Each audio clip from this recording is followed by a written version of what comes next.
Here is the Prime Minister of Australia. As long as they don't touch mad as hell, I'm happy.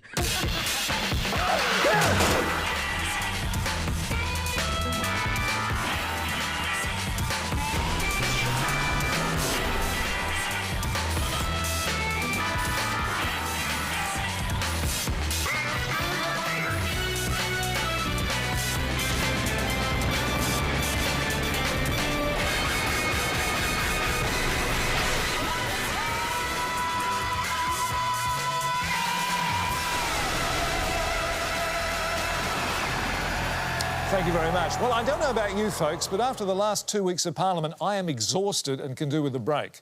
And our politicians obviously feel the same way, returning as they have to their homes or to various hotels to quarantine and leaving the country to run itself, as nature intended, with 6 states and 2 territories doing whatever the freak they want.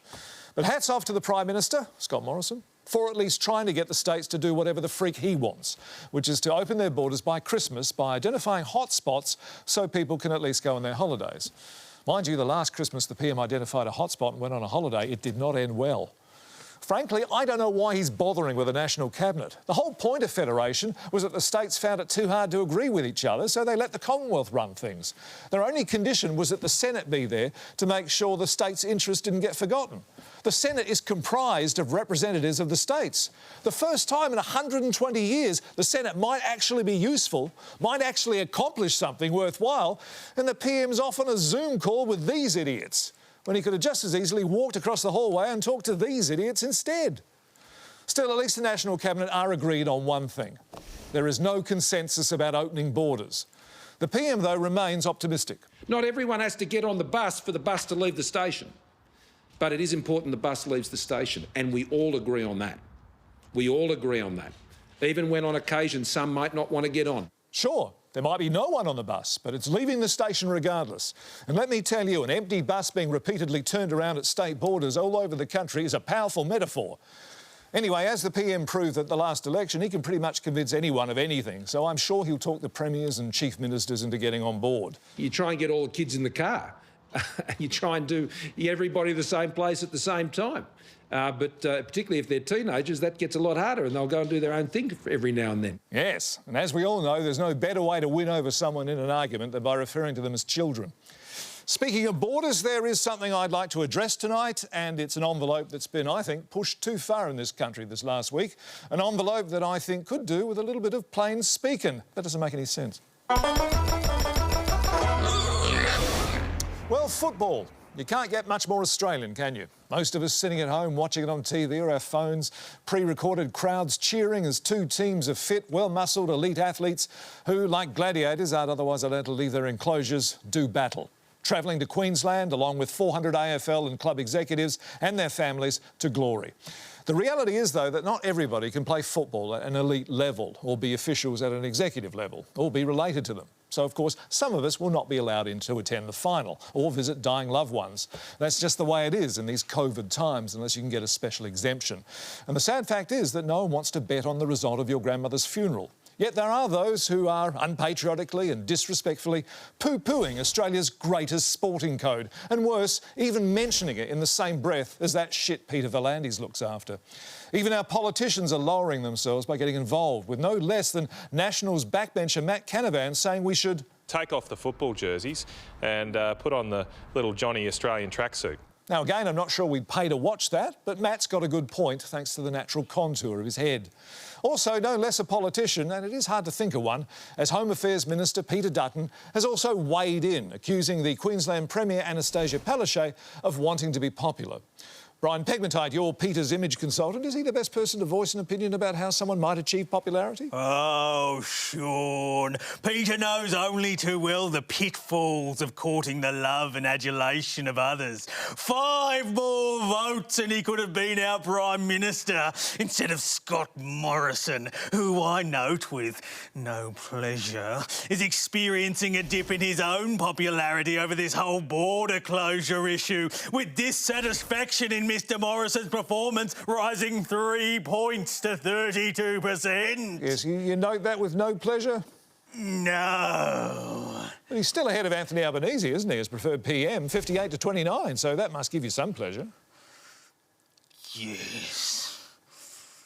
I ask you about Peter's plan to spy on Australian citizens, or will he have me arrested if I do? Shaun, I think the big takeaway from the latest news poll numbers is that Scott Morrison's popularity has collapsed. Well, it's dropped 4 points. Is that really a collapse? Well, if you showered half the country in free money for 6 months and they still think you're on the nose, surely it's time to step aside and let someone else with less hair take control.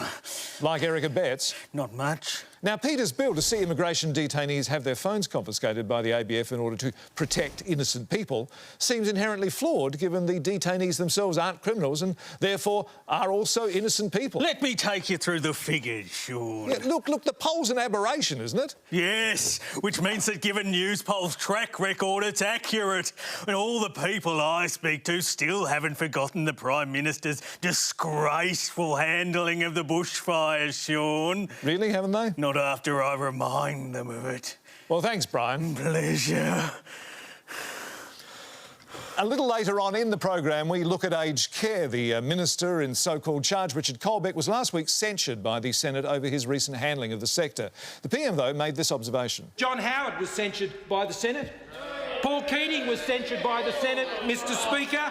Yes, his point being that if highly competent ministers can be censured by the Senate, then it should be no surprise that Richard Colbeck has been. But despite the censure and calls for his resignation, Minister Colbeck has hit back and made what seems to be a threat to aged care residents. What I will continue to do is the work that we have been doing. And if that doesn't shut him up, nothing will. But all of us being able to somehow live through the pandemic is not enough. Some of us need to be able to thrive during it as well. Businesses need to open up and investment opportunities incentivised through tax cuts and regulatory reform. Red tape and green tape need to be cut in order to make it easier to make money regardless of the consequences. A spanner, though, was rather thrown into the face of the government's grim determination last week when the federal court decided that workers have a legal right to go to the toilet and drink water while at work.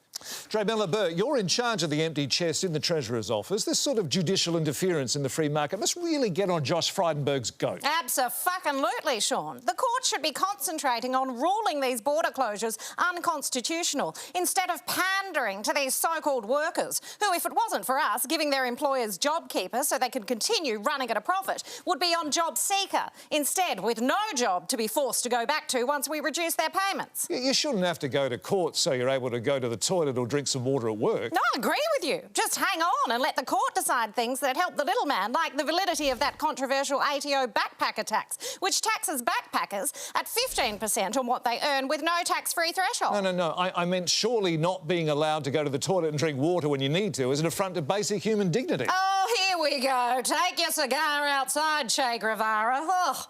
Yeah, I bet you don't have to take scheduled breaks to attend to your needs. I can take a dump and have a whiz whenever and on whatever and whoever I like because I earned that right. If I was assembling junior burgers for $19.49 an hour, I would quite rightly expect to be denied that sort of freedom. Yeah, we're talking about natural bodily functions here, aren't we?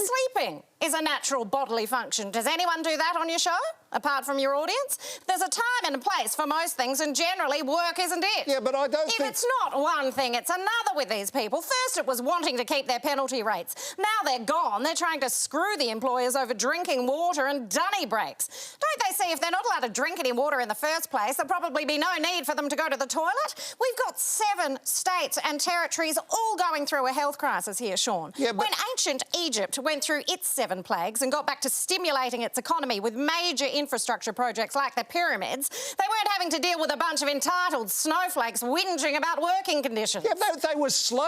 Well, if it ain't broke, don't fix it, I say. Look, now, while I have you, can I ask you about JobKeeper? You can, but I warn you, I'm going to be unhelpfully slippery with my answers. Right, well, now, some companies like Accent Group, IDP Education, Star Casino and Sealink have been accepting millions of dollars in JobKeeper and channeling it to executive bonuses of between $500,000 and $1.2 million. Shaun, it's one of the unforeseen consequences of the government paying for the employees of a large corporation. Free labour generates a clear profit per unit. Who knew? Yeah, but of course that was going to happen in companies of a certain size.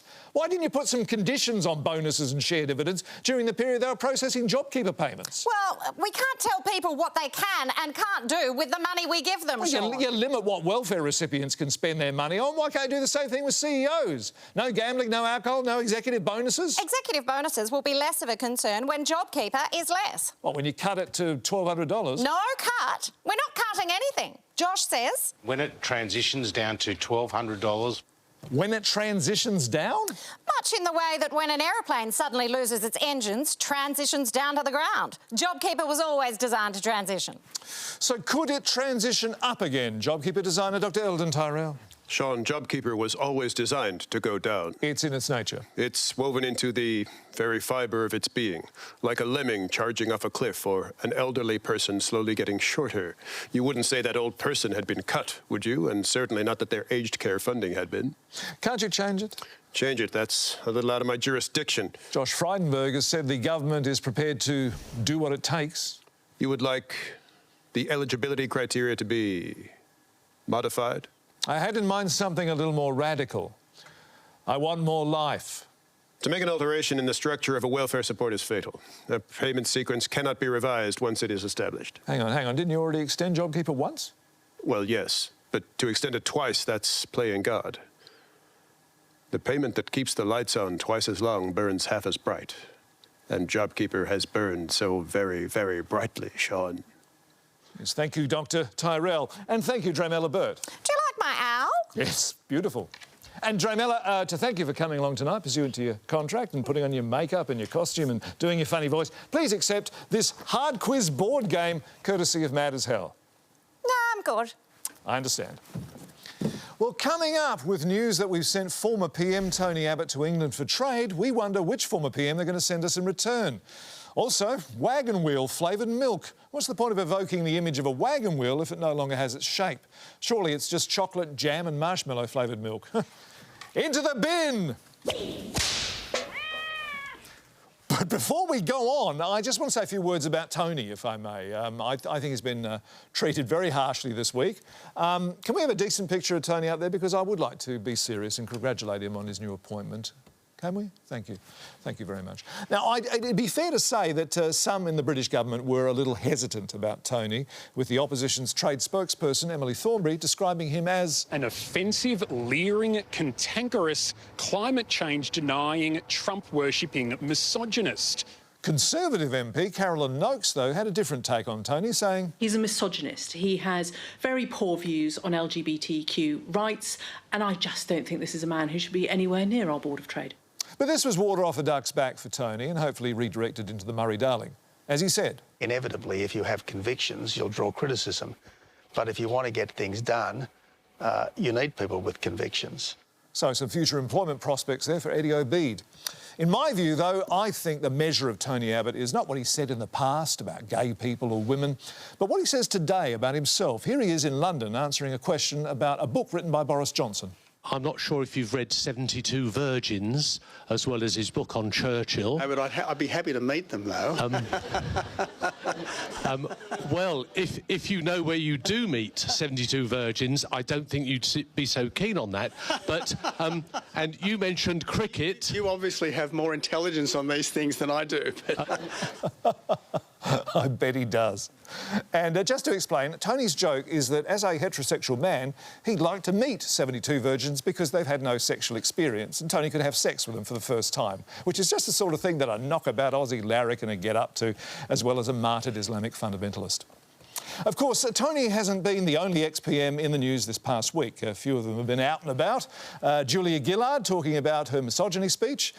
Kevin Rudd was out reminding us how he speaks. That is the biggest bullshit argument I have ever heard. Paul Keating got his lectern out of the garage to say about the government's superannuation plans what Anthony Albanese would have said had he thought of it. They want to gyp ordinary people by 2.5% of their income for the rest of their life. Plus, John Howard had his appendix out.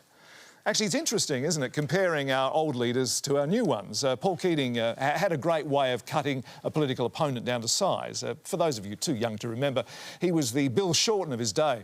But Josh Frydenberg has shown something of the Keating flair. Not only are they treasurers who have delivered us recessions, Josh too has a way with the parliamentary put-down. Here he is, Keating-style, ripping shadow treasurer Jim Chalmers a new one. The member for Rankin is jumbled. His head is jumbled with all these different facts and figures. The member for Rankin should no longer be known as the member for Rankin. He should be known as Jumble Jim, Mr. Speaker. The Treasurer will withdraw that term. Hey, didn't he bring the house down? In terms of depressing everyone, I mean. Still, Jumble Jim. Yeah, that's going to stick. And for balance, I suppose I should also say that Frido isn't the only one in the House with a rapier wit these days. Here's Albo. The Prime Minister likes his nickname of ScoMo. It should be Promo. Because of the promotional aspect of Scott Morrison's nature. He's always promoting things. So calling him, calling him Promo is a kind of diminutive. Yes, sure. Over here. Gentleman in the middle there. Yes, Shaun. Yeah, hello. Everyone's going on about how hard everything is at the moment, but for those of us who lived through the war and the Great Depression, we know things could be a lot harder. So I'd just like to say I feel for the government because, as Tony Abbott says, it's hard for governments to ask how much is a life worth, because every life is precious and every death is sad. And even if mandatory shutdown really was all that avoided the initially predicted 150,000 deaths, that still works out at about $2 million per life saved, or substantially beyond what governments are usually prepared to pay for life-saving drugs. That's why my wife Gwen and I signed up with Acceptable Loss Funerals. Their helpful and understanding staff really took the time to listen to what made our economic drain on society so special and unique. They'll gently guide you through every step of saying goodbye to your beloved collateral damage from an entirely predictable aged care crisis and provide comfort by pointing out the relatively cheaper cost of a funeral compared with the exorbitant financial burden you'll be on the government by lingering on. Acceptable Loss Funerals, letting nature take its course. And is Gwen still with us? Oh, yes. Border closures mean I haven't been able to get her back up to Brisbane to bury her just yet. Yeah. Have you tried putting a football beanie on her? That's not a bad question.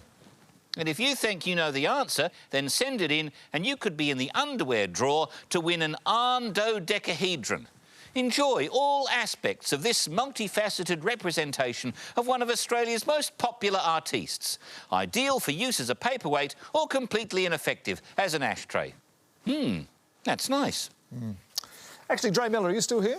Yes, absolutely. OK, question about Tony's exemption to travel to London. How did he get that? Oh, well, there was nothing untoward in it, Shaun, if that's what you're implying. After all that brouhaha about Sydney businessman Jos Stolman and his connections with Scott Morrison and Greg Hunt being granted a travel exemption so he could go to Italy to collect his luxury yacht, it was thought sensible to grant Tony one as well, just in case it looked like we're only giving them out to people who were friends of the government. Another exemption that didn't turn out all that well, though, was one granted to another millionaire who sailed from Melbourne to the Gold Coast on his yacht for repairs and providing he not stop off anywhere, whereas he took his family and made 6 stops along the way.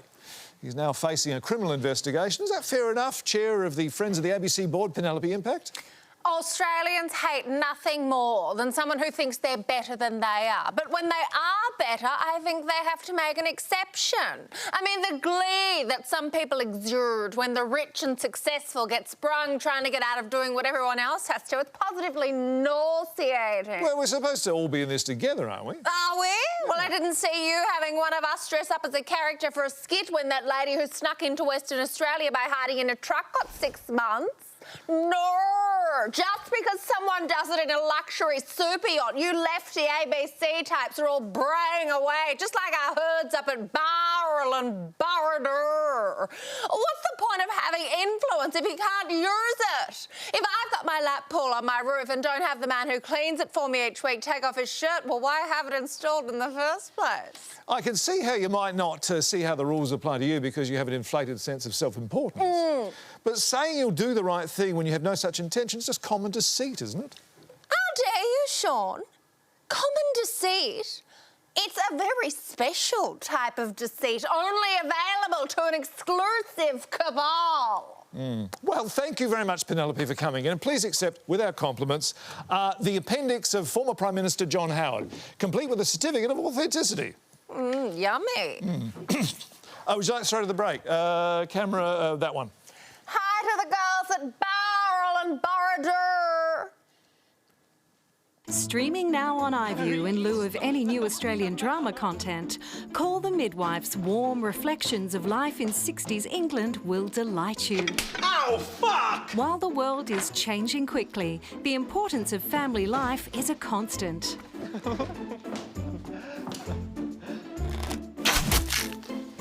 And with the baby boom, the midwives have never been busier. Ah, Nurse Franklin. Can I help you with anything, Dr. Turner? Yes, that's why I said, Nurse Franklin, so you would stop what you were doing and help me with something. Sorry. That was unnecessary dialogue, wasn't it? I should have just stopped and waited for you to tell me what you wanted from me. Well, that was all unnecessary too, wasn't it? Sorry. It's all right, Nurse Franklin. These things happen, Nurse Franklin. I suppose they do, Doctor. Don't they? Fully qualified medical Dr. Turner. I don't like to self-diagnose, but I think I have an arrow through my shoulder. Come on, then. Best give you a pubic shave and an enema. It was a simpler time, rapidly becoming more complex. Who's got room for some raspberry ripple after the big dinner we just had, which wasn't Shaun? It's a good job I bought 2 blocks at the shop that sells it to us in exchange for money. Timothy, Angela, our children, we've got some news. Is it that you're finally going to stop talking to everyone as if they have a brain injury? No, not at all. I've just taken delivery of some amazing new drugs. So, if you ever get a bit bored, help yourselves to the contents of my medical bag. You'll be off your tits in no time. Thanks, Dad. Dr. Turner's house. Fully qualified medical Dr. Turner speaking. Dr. Turner, I need to see you. Immediately. What is it? It's probably nothing, but I think my waters have broke. Call the Midwife, Seasons 1 to 7, available now on iView. Well, still to come. Air Force One helicopter not working, so Donald Trump considers boarding a tree before being drawn irresistibly to his own reflection in a pool of water. Plus, the latest from China's new foreign affairs spokesperson. Thank you very much. It's great to be here. When the Chinese Communist Party asks you to make an appearance somewhere, you can't refuse. And I mean that literally. You get dragged from your apartment, screaming and begging, and taken for re-education. 2 weeks of this.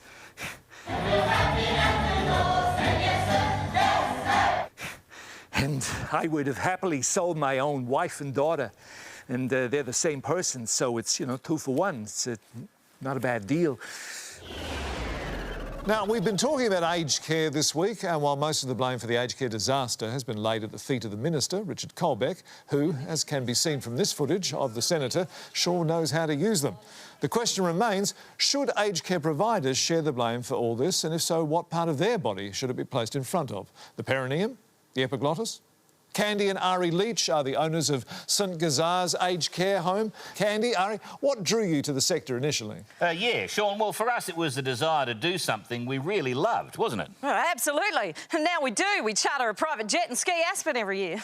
So is running an aged care home profitable? Oh, shit, yeah. It can be a profitable enterprise, but Candy and I didn't get into aged care for the Maseratis and the Porsches and the rollers. The farm at Portsea with the sculpture park and infinity pool. The villa in Tuscany. Or the 90-foot Sunseeker super yacht. All that's great, isn't it? Oh, it's unbelievably good. If it comes along, Shaun. But for us, it's more about making a positive difference to the lives of our most vulnerable citizens than it is about the split-level Toorak mansion, 6 bathrooms. And temperature and humidity-controlled Gucci handbag display room. Because we'd give it all up tomorrow, wouldn't we, babe? Yeah, the drop of a hat. Not one of my collection of Frederick Fox custom exclusives, though. They're super sexy, aren't they? Oh, they're so hot, babe. Yeah, because what gets us out of bed every day, Shaun, is wanting to help those in our community who are frail, sick, uncared for and neglected. Well, that certainly does sound like the residents at your facility. Thank you, Ari. Thank you, Candy. Well, I'm reminded of the squirrel who stored his nuts in a tree. If that squirrel were human, he'd not be allowed to draw down on his superannuation unless he'd eaten all his nuts. Whereas the prodigal son, who spent his nuts on women and wild parties, would be allowed by the government to access his super. To tell us how we can cope with something we've never experienced before, let's listen to those who have, from the wisdom of the elders. Twiggy Forest hen sanitizer? No, thank you. I don't blame you. Now, Bill. Yes? We're living through a global pandemic. You've lived through a depression and a world war. Yes, good times, good times. Really? Oh, yes, the camaraderie, the songs, the desperate lowering of standards when it came to sex. Being in the grip of a worldwide calamity is not all bad, Francis. There are lessons to be learned. We learn what's important, and that material things like food and clothing are all maya, as we used to say in India. The thing to remember is that you can lose everything and it doesn't matter, just so long as you've got your health. Well, that's hardly comforting. Of course, I was only a boy during the Depression, but I could dress up in a wig in my mother's hand-me-downs. I was quite the dish. You would have suffered privations during the war. No. I was a corporal. In the catering corps. I ran a black market in stolen food, made a fortune selling it to the Japanese. You were a collaborator. Oh, please. I don't expect a medal for it. Although I was presented with a beautiful samurai sword by the Emperor Hirohito for my efforts in prolonging the war. Yes, I think what's important, whether you're fighting someone smaller than you for a crust of bread or profiting from the misfortune of others, is that you look after number one. Would you like to hear one of the songs we used to sing in the air raid shelters in 1930? Yeah, I'd be delighted. Size of an elephant. This is a song Vera Lynn taught me on her deathbed. It goes a little something like this. Was the darker moon on the 6th of June in a Kenworth pulling logs. Cab over Pete with a reefer on and Jimmy hauling frogs. We was heading for beer on 101, about a mile of Shaky Town. I says, Pigpen, this is the rubber duck. I'm about to put the hammer down. 'Cause we got a great big convoy rocking through the night.